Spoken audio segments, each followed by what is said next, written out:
I stared at my phone, scrolling through Instagram with trembling hands. There they were, my parents and sister Olivia posing at my favorite restaurant celebrating my birthday. Without me. The caption under my sister's post read, "Perfect family celebration. Nothing better than Morton's steaks. Party popper red heart." The thing is, I was the one who introduced them to Morton's. I was the one who had been paying for their extravagant dinners, their luxury vacations, their entire lifestyle for the past 5 years. And now they couldn't even bother to invite me to my own birthday dinner. Let me back up a bit. I'm Sarah Anderson, 34, and for the past 5 years, I've been the silent backbone of my family's finances. Not that they ever acknowledged it. To them, I was just the lucky daughter who happened to have a good job and could afford to help out. It started small. 5 years ago, when my father lost his job, my mother called me in tears. "Sarah, honey, we might lose the house. Your father's too proud to ask, but..." I transferred the money that same day. $15,000 to cover their mortgage payments until Dad found work. Except he didn't rush to find a new job. Why would he? His eldest daughter had proven she could handle the bills. Then came Olivia's emergencies. Her car broke down. Her rent was due. She needed seed money for her influencer career.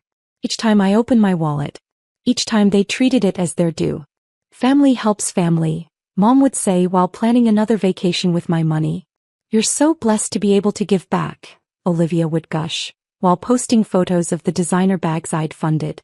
I never asked for recognition. Never demanded praise. But I did expect basic respect. Basic consideration.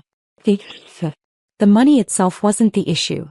My job as a senior investment banker meant I could afford it. What ate at me was how they took it and me for granted. Last month, when they mentioned wanting to go to the Maldives, I didn't hesitate. I booked them the overwater villa, the seaplane transfers, the premium experiences. $47,000 for their dream family vacation. "You're not coming?" Mom had asked, but her tone suggested relief rather than disappointment. "No, I have to work," I'd said. The truth was, I'd never been invited in the first place. I was just the bank. And now, scrolling through more photos of my birthday dinner, the wine I usually ordered, the chocolate souffle I always shared with Dad, something inside me finally broke. I opened my banking app and looked at the pending transfer for their Maldives trip. They were supposed to leave in 2 weeks. The money hadn't gone through yet. My phone buzzed. A text from Olivia. "Oh, sis, guess what?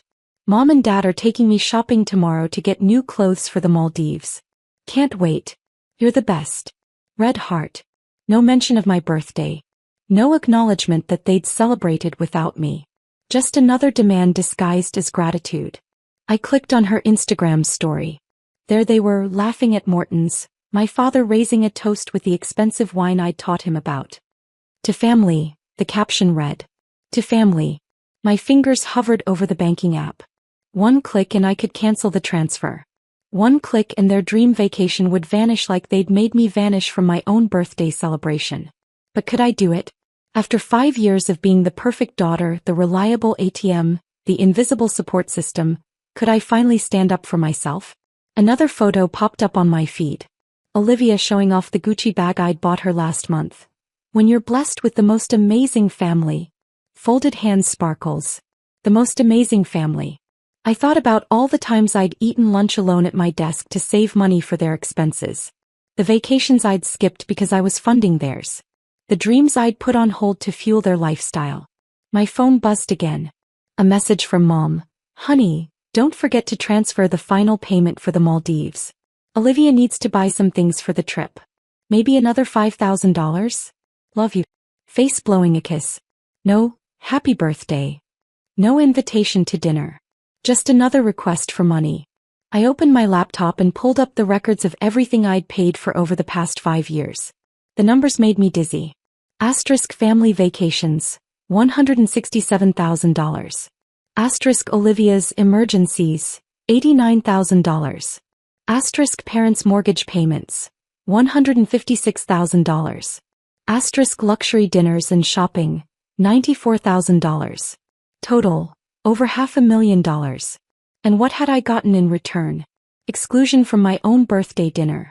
My hand wasn't trembling anymore as I opened the travel agency's website. Years of suppressed anger had crystallized into cold, clear purpose. They wanted to take my money without taking me? Fine. But now they were about to learn what happens when you bite the hand that feeds you. I picked up my phone and started typing an email to the family's favorite travel agent, the one I paid to handle all their luxury bookings. It was time to make some changes to their Maldives plans. After all, what's a birthday without giving yourself a gift? And my gift to myself would be something priceless. The look on their faces when they realized exactly what they'd lost. The morning after my forgotten birthday, I woke up to 17 missed calls and 32 text messages. Not birthday wishes, they were all about the Maldives trip. Sarah, what's going on? The travel agent says there's a problem with the booking. Mom, call me a... This isn't funny. Dad, Mrs. please fix this. I already bought new bikinis. Olivia. I sipped my coffee, reading each message with a calm I hadn't felt in years. Last night, after sending that email to the travel agent, I'd done more than just cancel their trip. I'd finally opened my eyes to 5 years of manipulation. My phone rang again.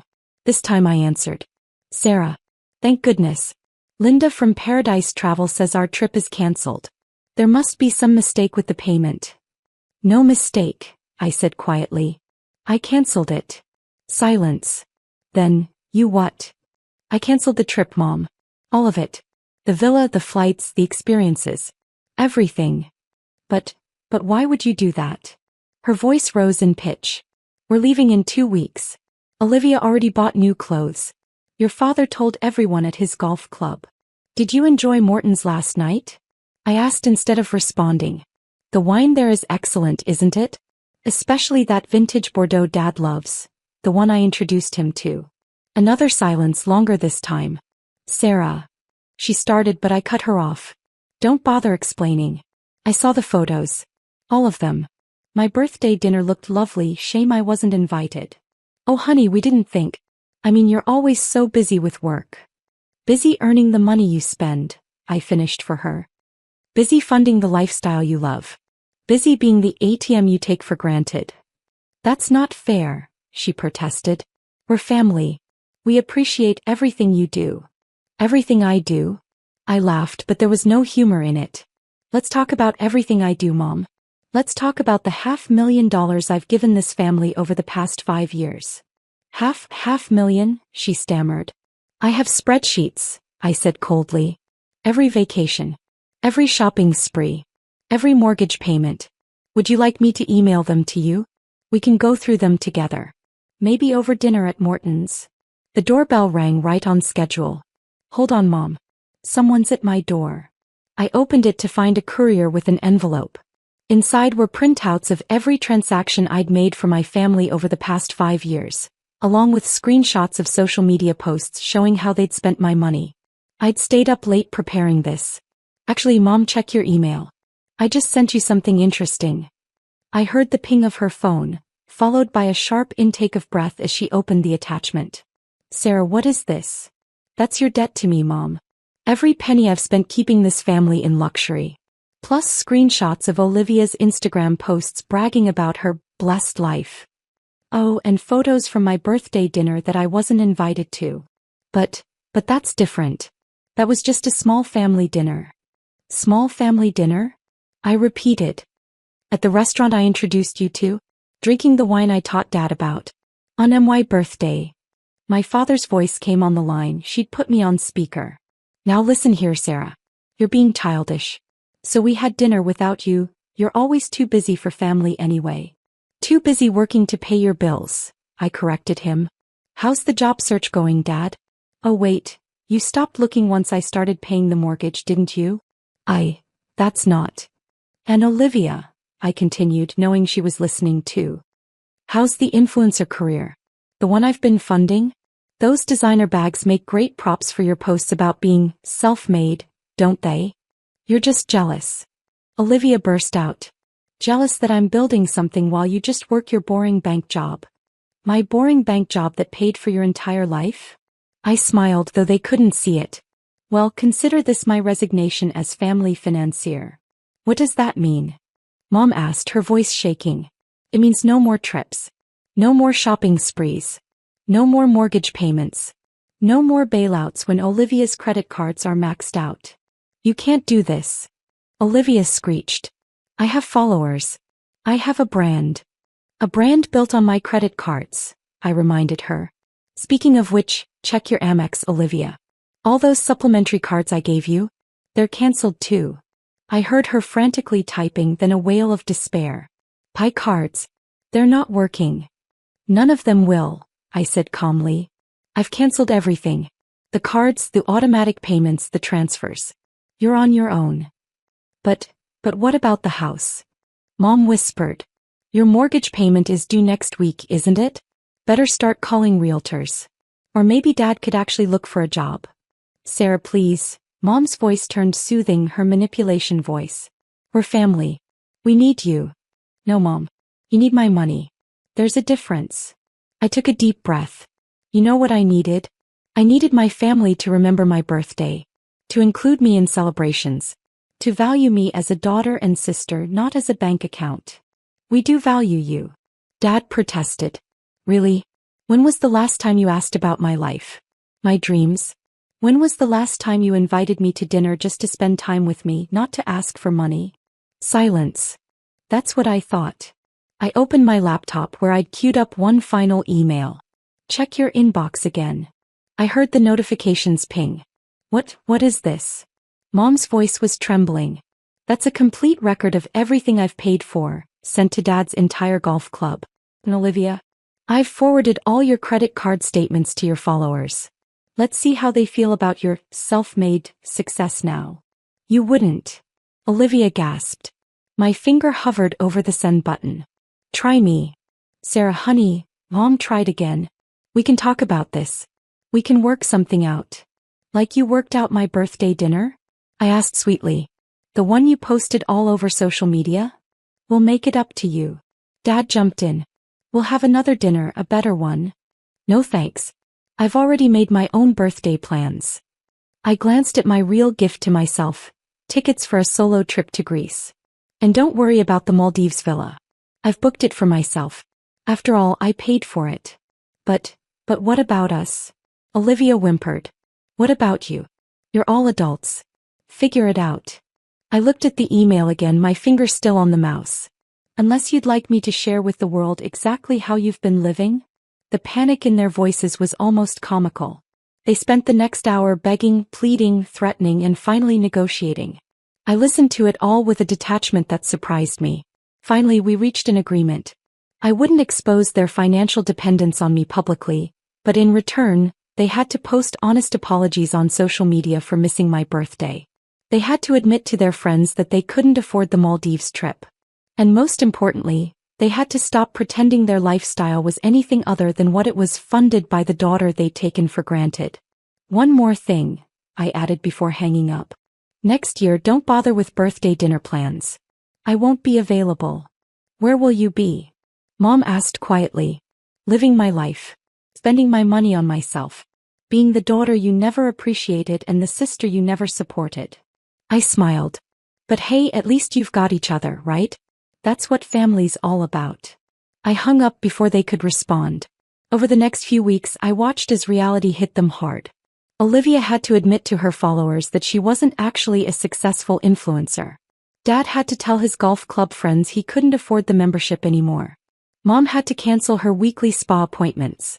They tried reaching out multiple times, each message more desperate than the last. Sarah, please, just one more transfer to get us through the month. The mortgage company is calling. Can we work something out? My followers are unfollowing me. This is all your fault. I left them all unread. Instead, I focused on myself. I booked that trip to Greece, first class all the way. I bought myself the designer bags I'd always denied myself while buying them for Olivia. I started having dinner at Morton's whenever I wanted, always ordering that expensive Bordeaux. 3 months later, I ran into them at a local diner, a far cry from their usual upscale restaurants. They looked different. Olivia was wearing off-the-rack clothes. Dad had lost the designer golf attire. Mom's perfectly maintained appearance had slipped. They saw me too, their eyes following me as I walked past their table. I was wearing one of my new designer dresses, car keys to my new Mercedes dangling from my hand. Sarah, Mom called out weakly. We miss you. I paused, turning to look at them. No, Mom.